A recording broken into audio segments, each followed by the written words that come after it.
Okay, so let us start with this third chapter in our bio syllabus, which is how do organisms reproduce. Reproduce का मतलब क्या होता है, reproduction का मतलब क्या होता है? वेल, कभी बस सोच के देख लेना, we human beings have been crossing new billion marks recently, right? India की पॉपुलेशन खुद बिलियन से ऊपर पहुंच चुकी है, तो well that's all thanks to reproduction, right? Different species, ये प्लांट्स जो हैं वो नए नए प्लांट्स पैदा होते रहते हैं। आपने भी देखा होगा कि आसपास में बहुत सारे एनिमल्स हैं जो कि बच्चे पैदा करते हैं। That is basically reproduction, right? कि मतलब कोई भी ऑर्गेनिज्म जो है अपने जैसा नया ऑर्गेनिज्म जो पैदा करता है, अपने जैसे कैरेक्टरिस्टिक वाले जो नए बच्चे पैदा करता है, दैट इज रिप्रोडक्शन।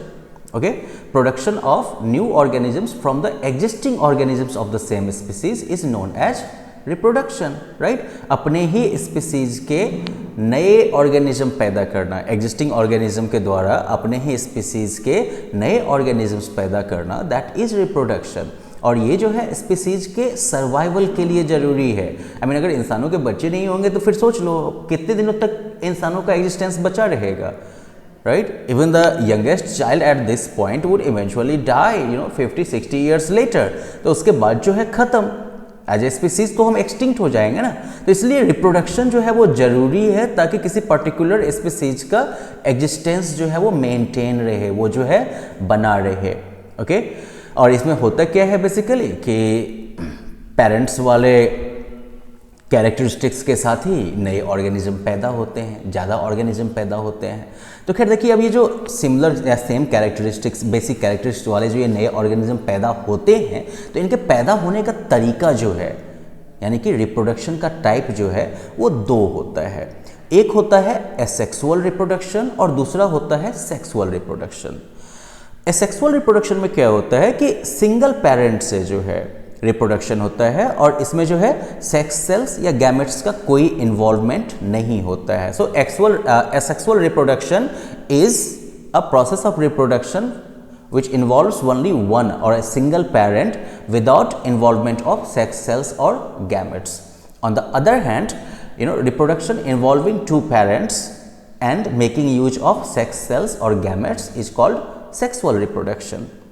अब हम अगर एसेक्सुअल रिप्रोडक्शन पर अगर हम फोकस करें तो इसके फिर अलग अलग टाइप्स हैं। फॉर एग्जांपल फिजन है, मतलब टुकड़े में बढ़ जाते हैं, फिर बडिंग है, स्पोर फॉर्मेशन है, रिजेनरेशन है, फ्रैगमेंटेशन है, and then you have got vegetative propagation. और एंड वेजिटेटिव प्रोपेगेशन के अंदर ही जो है फिर आर्टिफिशियल प्रोपेगेशन ऑफ प्लांट्स आता है। कैसे हम इंसानों ने जो है प्लांट्स के प्रोपेगेशन के लिए जो आर्टिफिशियल तरीके डेवलप किए हैं। तो इन सब चीज़ों के बारे में, यानी कि एसेक्सुअल रिप्रोडक्शन और इसके डिफरेंट टाइप्स के बारे में हम लोग जो है पढ़ने वाले हैं।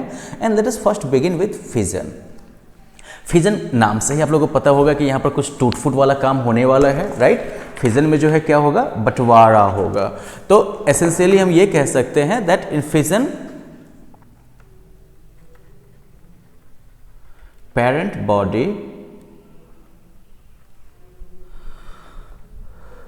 और ऑर्गेनिज्म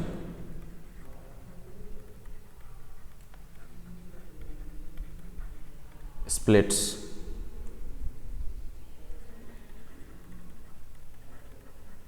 or divides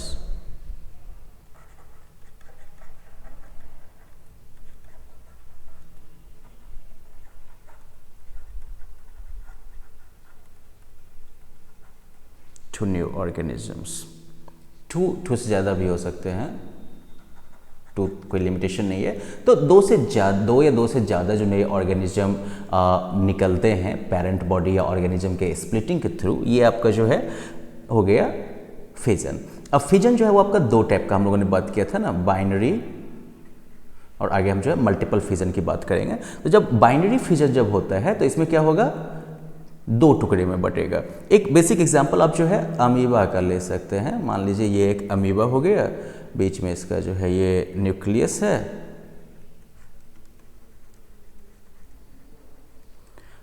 ये जो डॉट डॉट डॉट मान लो पूरा हमने इसमें जो है साइटोप्लाज्म डाल दिया।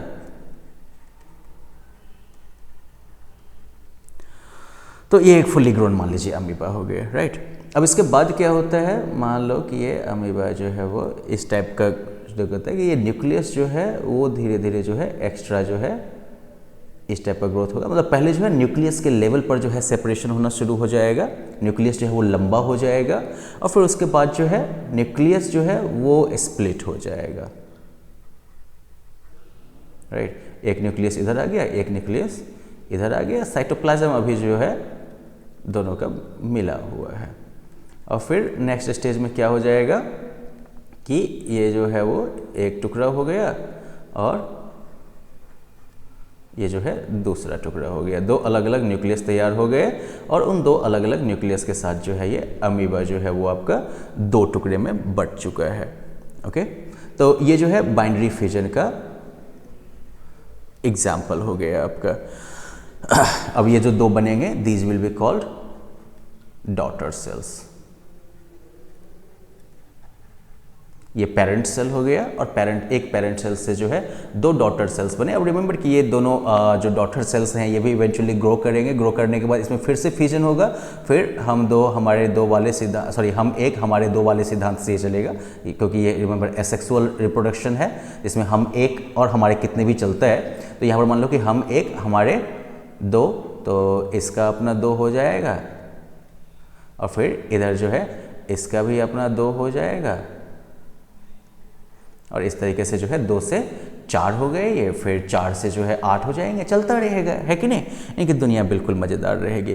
दूसरी तरफ पैरामीशियम का भी एग्जाम्पल आप देख सकते हैं। पैरामीशियम में भी क्या होता है कि पैरामीशियम मान लीजिए कि एक लॉन्गिश टाइप का जो है आपका ये ऑर्गेनिज्म होता है, ओके। और इसमें जो है ऊपर से रेसा रेसा रेसा जैसा होता है, जैसे सिलिया कहते हैं, ठीक है। ये जो रेशा जैसा निकला रहता है इसे सिलिया कहते हैं and this is basically your paramecium.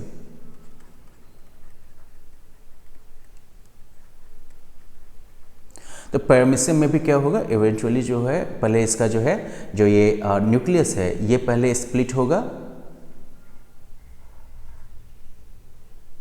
ये कह सकते हो कि पहले न्यूक्लियस जो है वो लंबा होगा, स्प्लिट हो जाएगा न्यूक्लियस के लेवल पर पहले और इवेंचुअली जो है ये दो टुकड़े में बट जाएगा ऑफ कोर्स, ठीक है। तो इस तरीके से पैरामीशियम में भी होता है। फिर आपको जो है लेशमेनिया का एग्जांपल दिया गया है, काला जड़ का जो होता है आपका बैक्टीरिया।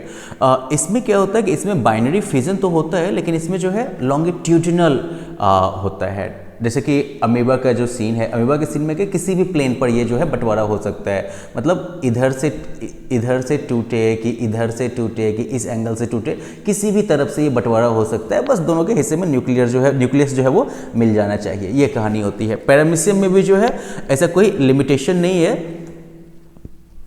ओके। पैरामीशियम में भी ऐसा कोई कह सकते हो कि लिमिटेशन नहीं है, इसमें जो है बस बाइनरी फिजन का फुली ग्रोन पैरामीशियम जो होगा वो जो है दो हिस्से में बट जाएगा, ये बीच में लैटिट्यूडनली जो है इस तरीके से बटेगा। तो इसमें प्लेन की एक लिमिटेशन हो गई इस तरीके से। फिर जो मैं माय बैड अर्लियर मैंने जो कहा था प्लेन की रिस्ट्रिक्शन पैरामीशियम में होती है, अमीबा में कोई नो प्लेन रिस्ट्रिक्शन, किधर से भी ये फिजन हो सकता है। पैरामीशियम में जो है इधर वर्टिकली आपका जो है स्प्लिट होना है, या कह सकते हो कि लैटिट्यूडनली जो है स्प्लिट होना है। दूसरी तरफ जो है लैटिट्यूडनली गलत होगा, मतलब बीचों बीच कटना है इसको। और उसके बाद जो है अगर हम बात करते हैं लेशमेनिया की, तो ये इसका शेप हो गया बेसिकली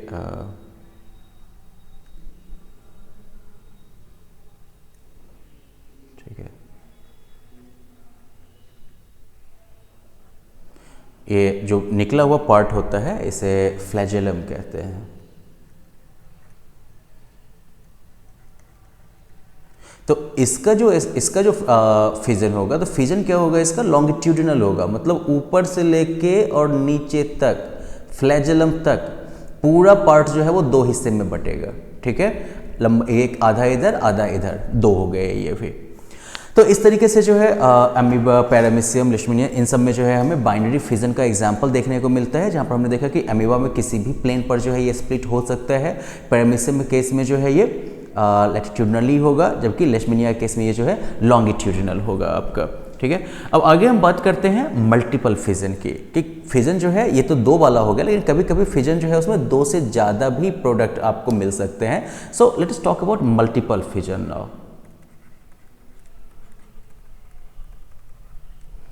मल्टीपल फिजन का एग्जाम्पल जो है इसमें देखो, मल्टीपल फिजन एक्चुअली जो है इसमें क्या होता है कि पेरेंट ऑर्गेनिज्म जो है वो कई नए ऑर्गेनिज्म को एक साथ पैदा करता है, ठीक है। तो basically parent body splits to form many new organisms.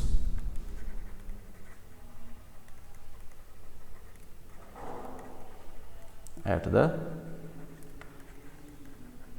same time. Okay. यहाँ पर एग्जाम्पल जो है हमको दिया गया है प्लाज्मोडियम वगैरह का एग्जाम्पल आप ले सकते हैं। इसमें होता क्या है कि लाइक एक सिस्ट या प्रोटेक्टिव वॉल बन जाता है सेल के चारों तरफ। तो मान लो जैसे ये एक सेल है, बीच में इसका न्यूक्लियस हो गया आपका और पूरा साइटोप्लाज्म भरा हुआ है, और इसके चारों तरफ जो है मान लो आप एक जो है सिस्ट या प्रोटेक्टिव लेयर बन गया हमारा, ठीक है, जिसका काम है इसको प्रोटेक्ट करना अंदर से। So this is your cyst या प्रोटेक्टिव वॉल, ओके। और ये अंदर में जो है हमारा ये सेल हो गया, सेल के अंदर अपना इसका जो है न्यूक्लियस हो गया। अब आगे जाके होगा क्या कि ये जो न्यूक्लियस जो है ये स्प्लिट होगा, ओके। न्यूक्लियर आपका जो है वो स्प्लिट होगा और बहुत सारे स्मॉलर न्यूक्लियाई जो हैं, डॉटर न्यूक्लियाई, वो फॉर्म होंगे। तो let's say if this is our protective layer, तो इस प्रोटेक्टिव लेयर के अंदर जो है अब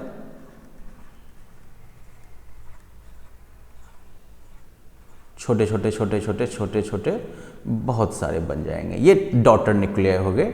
इसके अंदर जो है फिर मान लो कि सबके अंदर जो है ये, तो होता क्या है कि ये डॉटर न्यूक्लियाई जो फॉर्म होते हैं, मतलब कि ओरिजिनल न्यूक्लियाई के स्प्लिट के थ्रू ये जो डिफरेंट छोटे छोटे न्यूक्लियाई फॉर्म हो जाते हैं, फिर इनके चारों तरफ भी जो है फिर एक थिन मेम्ब्रेन फॉर्म हो जाता है, राइट। तो नए नए डॉटर न्यूक्लियाई, इसके चारों तरफ के थिन मेम्ब्रेन जो है वो पैदा हो गया, और इस तरह से जो है बहुत सारे डॉटर सेल्स जो है वो फॉर्म हो जाते हैं, क्योंकि जो डॉटर न्यूक्लियाई प्रोड्यूस होता है इस पेरेंट सेल के, कह सकते हो पेरेंट न्यूक्लियस के डिवीजन से, उसके चारों तरफ ये मेम्ब्रेन ऑलरेडी पैदा हो चुका है। अब जब फेवरेबल सिचुएशन आएगी, जब सही मौका आएगा, तो ये जो है सिस्ट ये ब्रेक हो जाएगा, ठीक है, सिस्ट ब्रेक्स। और जब सिस्ट ब्रेक होगा तो क्या होगा, ये सब का सब जो है बाहर रिलीज हो गया, एक से कहीं ज़्यादा जो है ये आ गया आपके पास। इस तरह का एग्जाम्पल जो है, इस तरह का केस जो है वो प्लाज्मोडियम में देखा जाता है। तो एग्जाम्पल के तौर पर आप जो है प्लाज्मोडियम को ले सकते हैं। Plasmodium is basically like malarial parasite, जो मलेरिया बीमारी देता है, ऑफ कोर्स जानलेवा है कई केसेस में। So well that was about like fission. अब अगले सेशन में हम लोग जो है बडिंग के बारे में बात करते हैं। फिर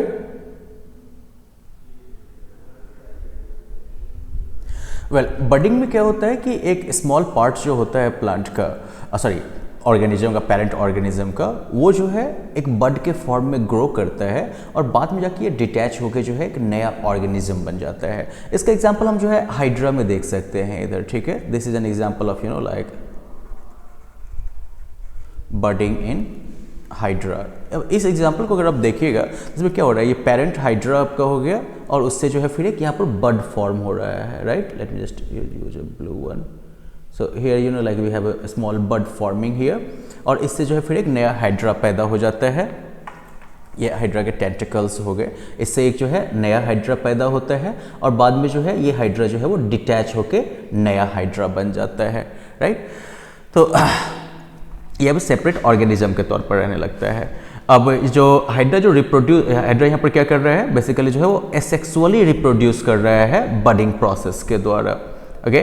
और एक चीज़ और है कि यहाँ पर जो बड फॉर्म होता है हाइड्रा में, ये सिंगल सेल नहीं है, ये भी ग्रुप ऑफ सेल्स है। हाइड्रा खुद जो है वो मल्टी सेलुलर ऑर्गेनिज्म है बाय द वे, ओके।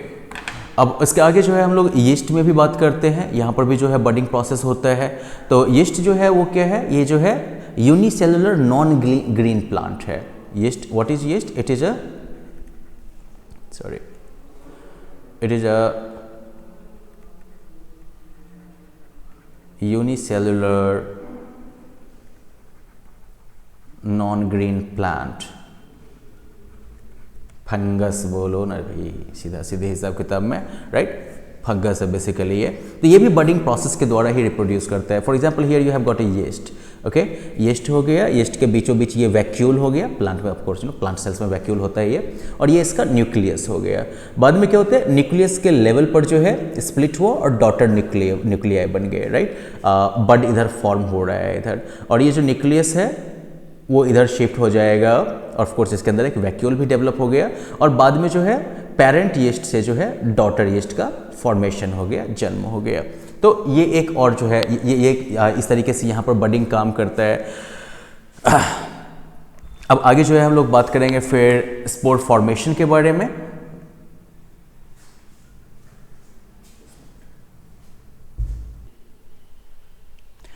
एक और जो इंपॉर्टेंट सेक्सुअल रिप्रोडक्शन का मेथड है दैट इज स्पोर फॉर्मेशन। तो स्पोर फॉर्मेशन में क्या होता है कि पेरेंट प्लांट्स जो है ये hundreds of microscopic reproductive units बनाता है, जैसे कि स्पोर्स कहते हैं, ठीक है? कोई प्लांट जो पेरेंट प्लांट जो होगा वो सैकड़ों जो है माइक्रोस्कोपिक रिप्रोडक्टिव यूनिट्स क्रिएट करता है, प्रोड्यूस करता है, इसे कि स्पोर्स कहते हैं। और ये स्पोर्स जो है वो एक केसिंग के अंदर बंद रहते हैं। जैसे यहाँ पर ये केस देख रहे हैं ना आप, ये केसिंग के अंदर ये सारे स्पोर्स जो हैं वो क्लोज्ड हैं, बंद हैं वो। अब जब ये स्पोर केस जो है, प्लांट का जो स्पोर केस है, वो जब फूटता है, जब ये बर्स्ट करता है, तो फिर स्पोर्स जो हैं वो हवा में बिल्कुल फैल जाते हैं, एयर में डिस्पर्स हो जाते हैं। अब जब भी ये स्पोर्स जो हैं वो फूड पर या सॉइल पर, मतलब फेवरेबल कंडीशन में लैंड करेंगे, फेवरेबल कंडीशन में होगा कि वहाँ पर नमी होनी चाहिए, डैम्पनेस होनी चाहिए, और कंडीशन जो है वो वार्म होना चाहिए, बहुत ठंडा नहीं होना चाहिए, ठीक है? तो फिर जब वो फेवरेबल कंडीशंस में फूड या सॉइल पर लैंड करेंगे ये स्पोर्स, तब फिर जो है वो जर्मिनेट करेंगे, ठीक है, और नए प्लांट्स पैदा करेंगे। तो ज़्यादातर जो फंजाई, बैक्टीरिया और नॉन फ्लावरिंग प्लांट्स वगैरह हैं, उसमें इस तरीके का जो है रिप्रोडक्शन मेथड देखा जाता है। Here is an illustration of how it happens. Like हमने जो है राइजोपस फंगस का एक एग्जांपल लिया है, जो कि कॉमन ब्रेड मोल्ड होता है, राइट? उसमें देखिएगा कि क्या होता है कि जैसे कि ये मान लीजिए ये जो है स्पोरेंजियम हो गया, जिसके अंदर कि आपका जो है स्पोर जो है वो ट्रैप्ड है, बंद है बेचारा आराम से, ये रिप्रोडक्टिव माइक्रोस्कोपिक रिप्रोडक्टिव यूनिट्स जो हैं, और फिर जो है स्पोर केस जो है वो बर्स्ट करता है। अब कभी भी देख सकते हैं, आप घर पर रोटी रखी होती है या ब्रेड ही काफ़ी दिनों से अगर रखा हो किचन में, तो उसके ऊपर वो नीला नीला टाइप का जो है वो फफूंदी टाइप का पड़ जाता है ना, what is that? That is Rhizopus fungus, right? और उस फंगस के रिप्रोडक्शन का तरीका क्या है? Spore formation. और भी जो एग्जाम्पल हैं जैसे कि पेनिसिलियम फंगस, ये एक्चुअली काफ़ी यूजफुल है, ये पेनिसिलियम फंगस जो है ये काफ़ी यूजफुल फंगस भी है हमारे लिए। आप गेस कर सकते हैं, एक्चुअली एंटीबायोटिक पेनिसिलिन जो है वो इससे बनता है, ओके? इसके अलावा जो है म्यूकर, फिर नॉन फ्लावरिंग प्लांट्स जैसे कि फर्न्स और मॉसेस वगैरह जो हैं, जो कि मल्टीसेलुलर ऑर्गेनिज्म हैं, वो भी जो है स्पोर फॉर्मेशन के मेथड के थ्रू रिप्रोड्यूस करते हैं। अब इसके बाद बारी आती है रीजेनरेशन की। तो regeneration as a reproductive method के बारे में जब हम देखेंगे, अब नेक्स्ट जैसे कि रीजेनरेशन की लोग बात कर रहे थे, तो रीजेनरेशन में क्या होता है कि मान लो कि ऐसा प्रोसेस जिसमें कि किसी फुल ऑर्गेनिज्म, किसी ऑर्गेनिज्म के बॉडी पार्ट से जो है अगर हम फुल ऑर्गेनिज्म प्राप्त कर सकते हैं, पूरा का पूरा नया ऑर्गेनिज्म प्राप्त कर सकते हैं, तो ये प्रोसेस रीजेनरेशन कहलाता है। चलिए डेफिनेशन अगर नहीं समझ में आया तो let us look at this example, ये आपको ज़्यादा क्लियरली बता देगा। एक्चुअली हम यहाँ पर जो है प्लानेरिया वर्म का एक एग्जाम्पल ले रहे हैं, जो कि फ्लैट वर्म है, राइट? तो मान लीजिए कि ये नॉर्मली जो है स्वीट वाटर पॉन्ड्स वगैरह में पाया जाता है। तो मान लीजिए किसी कारणवश जो है ये बेचारा ये वर्म जो है वो 3 टुकड़े में कट गया, ठीक है? एक टुकड़ा इधर हुआ, फिर जो है एक टुकड़ा 3 टुकड़े में कट गया। तो तीनों टुकड़े में कटने के बाद क्या होगा? रीजेनरेशन प्रोसेस के थ्रू एक्चुअली अब आपको 3 नया प्लानेरिया वर्म मिल जाएगा। ये नहीं कि ये वाला मर गया, एक्चुअली इसके टुकड़े से अब 3 नए ऑर्गेनिज्म आ गए। This is how regeneration works. अब रीजेनरेशन जो काम करता है, it works through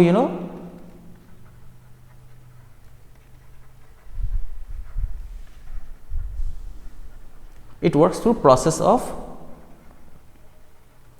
growth and development. Okay, basically इसमें होता है क्या है कि जो कटे हुए बॉडी पार्ट का जो सेल होता है वो तेजी में रैपिडली जो है वो डिवाइड करके एक बॉल ऑफ सेल्स बना लेता है, ठीक है। और वो बॉल ऑफ सेल्स जो है वो उस हिस्से में चला जाएगा अपने, हमें वो बॉल ऑफ सेल्स जो होता है वो जो है अपने प्रॉपर प्लेसेस में चला जाएगा बॉल में, विद इन द बॉल, जहाँ पर कि उसको डिफरेंट ऑर्गन्स या बॉडी पार्ट जो है वो फॉर्म करना है। और उसके बाद ये सेल जो है वो फिर स्पेशलाइज्ड सेल्स में कन्वर्ट होगा। ये सेल जो है अपना शेप चेंज करेगा और वो जो है स्पेशलाइज्ड सेल बन जाएगा, ठीक है। और डिफरेंट टाइप के टिश्यूज फॉर्म करेगा। फिर ये डिफरेंट टिश्यूज जो है डिफरेंट ऑर्गन्स फॉर्म करेंगे और इससे जो है ऑर्गेनिज्म का बॉडी पार्ट बनेगा। और इस तरीके से जो है नया जो है आपका ऑर्गेनिज्म डेवलप हो जाएगा। तो ये कटे हुए पार्ट होंगे, इससे पहले जो है सेल बॉल क्रिएट होगा, ढेर सारे सेल्स क्रिएट होंगे, ये अपनी जगह पर जाएंगे, अलग अलग टुकड़े में सब अपनी अपनी जगह पर पहुंचेंगे। वहां पर जाके जो है फिर ये स्पेशलाइज्ड सेल्स में कन्वर्ट होंगे। मतलब कि यहाँ पर पहले क्या हो गया, सेल का डिवीजन हुआ, सेल के डिवीजन के बाद जो है सेल्स का डिफरेंशिएशन होगा, वो स्पेशलाइज्ड सेल्स में कन्वर्ट होंगे जो कि डिफरेंट टिश्यूज का निर्माण करेंगे। फिर वो उन ऑर्गन्स का निर्माण करेंगे जिसकी कि हर एक टुकड़े को जरूरत है एक कंप्लीट बॉडी फॉर्म करने के लिए। और जब वो ऑर्गन्स फॉर्म हो जाएंगे तो फिर हमारे पास जो है 3 नए जो है प्लानेरिया वर्म्स आ चुके हैं, राइट। तो इस तरीके से जो है प्लानेरिया या हाइड्रा वगैरह जो है, मान लो ये मल्टी सेलुलर ऑर्गेनिज्म तो हैं जो कि बहुत कह सकते हो कि अपने कट बॉडी पार्ट से जो है रीजनरेट करके बना सकते हैं। लेकिन ऑफ कोर्स लाइक मैमल्स वगैरह में जो है इस तरीके का प्रोसेस, रीजनरेशन का प्रोसेस जो है वो पॉसिबल नहीं हो सकता है। ओके, रीजनरेशन जो है वो उन्हीं ऑर्गेनिज्म में यूज हो सकता है जिनका कि रिलेटिवली सिंपल बॉडी ऑर्गेनाइजेशन है। कुछ ही स्पेशलाइज्ड सेल्स या टिश्यूज होते हैं। जो कॉम्प्लेक्स मल्टीसेलुलर ऑर्गेनिजम्स होंगे उनके साथ प्रॉब्लम क्या हो जाएगी कि इसमें जो है हाईली कह सकते हो कि स्पेशलाइज्ड सेल्स की ज़रूरत होती है और काफ़ी ज़्यादा तरह के स्पेशलाइज्ड सेल्स की ज़रूरत होती है। और इस तरह की कॉम्प्लेक्सिटी जो है वो फिर किसी एक पार्ट के रीजनरेशन से पॉसिबल नहीं है। तो well that was about regeneration. Now in the next session we will look at fragmentation, okay, as a method of asexual reproduction. तो वेल फ्रैगमेंटेशन की जब हम बात शुरू करते हैं,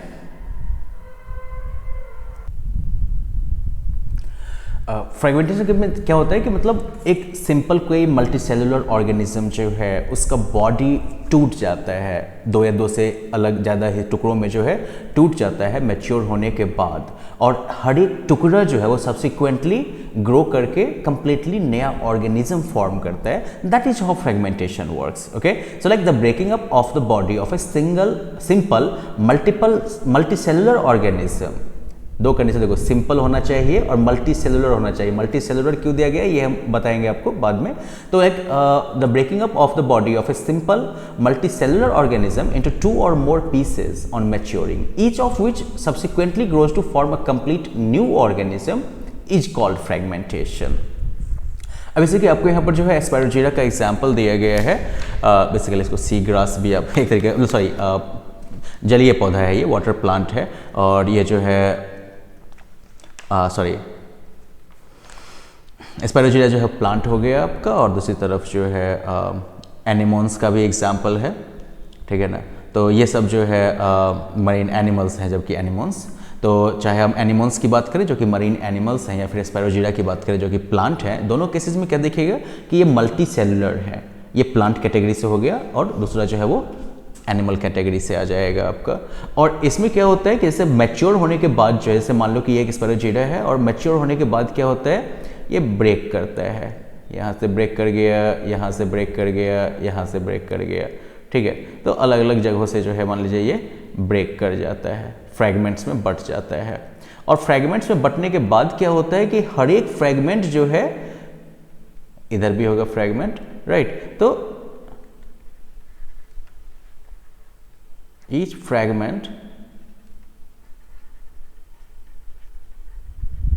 grows to मैच्योरिटी, हर एक फ्रैगमेंट जो है वो मैच्योर होता है बाद में, ठीक है, नया ऑर्गेनिज्म फॉर्म करता है। तो इस तरीके से फ्रैगमेंटेशन का सिस्टम काम करता है। अब यहाँ पर एक सवाल जरूर कह सकते हैं कि भाई ये तो मोटा मोटी फिजन की तरह लग रहा है। तो देखो फ़र्क फिजन में और इसीलिए मैंने कहा था कि फिजन और फ्रैगमेंटेशन में एक ही फ़र्क है कि फिजन में जहाँ जो है यूनिसेलुलर ऑर्गेनिजम्स इन्वॉल्व थे, फिजन जो था वो किसके लिए था, यूनिसेलुलर के लिए था वो, ठीक है। और फ्रैगमेंटेशन जो है वो किसके लिए है, ये जो है मल्टी सेलुलर ऑर्गेनिजम्स के लिए है। तो ये एक जो है मेजर डिफरेंस आपका हो गया। So well that was it about these methods of asexual reproduction. आगे हम लोग जो है वेजिटेटिव प्रोपेगेशन के बारे में बात करेंगे, और चूंकि वेजिटेटिव प्रोपेगेशन में कुछ जो आर्टिफिशियल प्रोपेगेशन ऑफ प्लांट्स है वो भी एक सिग्निफिकेंट कंपोनेंट हो जाता है। So we will discuss it in the next lesson. मिलते हैं फिर तब, बाय बाय।